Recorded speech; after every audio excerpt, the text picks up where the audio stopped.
You know that feeling, right? When the ground seems to be shifting under your feet and everything you thought was solid suddenly feels, well, uncertain. It's just part of being human to look for something solid to hold on to when the world feels chaotic. So today, we're going to dive into some ancient wisdom, specifically from the Psalms and other biblical texts that talks directly to this search for security. And this powerful question from the book of Psalms, this is going to be our anchor for today. See, it's not just a nice phrase, it's a real challenge. It's basically asking, if your ultimate source of light and safety is absolute, then what power can fear really have over you? Let's unpack that.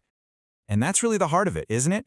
Fear is a totally natural response. When life feels unpredictable, we instinctively look for a solid foundation, something that won't just wash away in the storm. These ancient texts, they get that. They acknowledge that feeling, and then they offer a way forward. Okay, so let's get into the first big idea here, this promise of protection.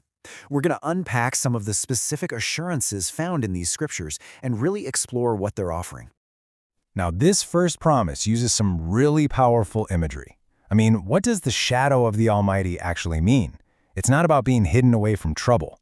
The idea here is that you're so close to your protector that you're literally in their shadow.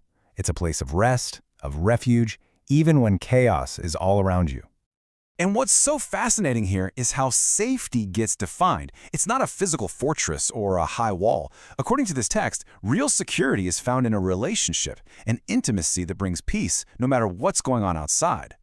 So if that last verse was all about a restful presence, this one is about active support.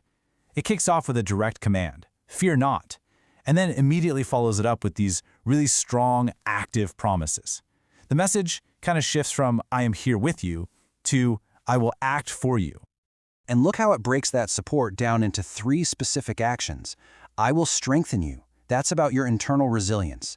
I will help you. That sounds like direct intervention. And I will uphold you. That suggests that even if you stumble, you're not going to completely fall. It's like this comprehensive spiritual safety net. Now here, the whole concept of protection gets a little bigger. It expands beyond just the physical world. It's not just about getting through daily struggles, it's also about another dimension, protection from a spiritual force that's described here as the evil one. So the idea of a stronghold moves into our inner world.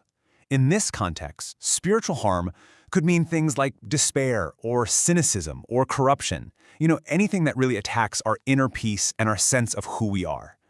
The promise is to guard our very thoughts and our emotional core. And this brings us to what a lot of people consider the ultimate promise of security in these texts. It's just this absolute all-in declaration of permanence. It's designed to cover pretty much every possible fear or doubt you could have.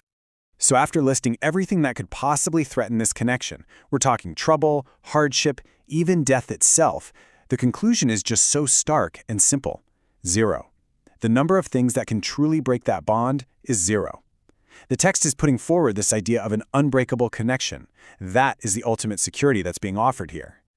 So why does any of this matter for us right now? Let's take a look at how these ancient words connect to our search for peace in the modern world. These source texts draw a really clear contrast. We often rely on human systems for our security, our jobs, our finances, our relationships, and those things are good. But they are, by their very nature, temporary, and they can fail. This is put right up against a divine care that's described as eternal, constant, and covering everything.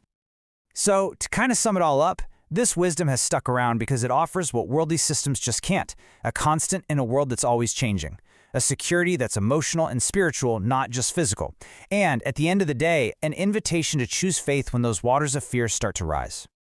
And that brings us to the final, really actionable idea at the heart of this whole message.